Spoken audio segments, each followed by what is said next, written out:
আমি যদি জানতাম তুমি ভালোবাসার নামে আমার সাথে করছিলা ছলনা, এই যে শুনো ললনা, আমি ভুল করি নাই। আমি সত্যিকারই ভালোবাসছিলাম, তো এর জন্য আল্লাহ আমাকে ভালো রাখছে। তো তুমি সত্যিকারই ভালো যদি বাসতা, তাহলে তুমিও সুখে থাকতে পারতা এই গরিবের ঘরে। তো কষ্ট দিয়ে চলে গেলা, লাভ হইল কি? নষ্ট হইলা তুমি সবার কাছে। আমি ভালো রইলাম আল্লাহর কাছে, মানুষের কাছে। তো ভিডিওটা যারা দেখবেন সবাই লাইক কমেন্ট শেয়ার করে লিঙ্ক করে দেবেন আশা করি।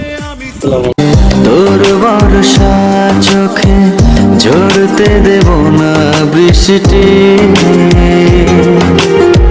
তুই জাগবি সারা রাত, আমি আসবো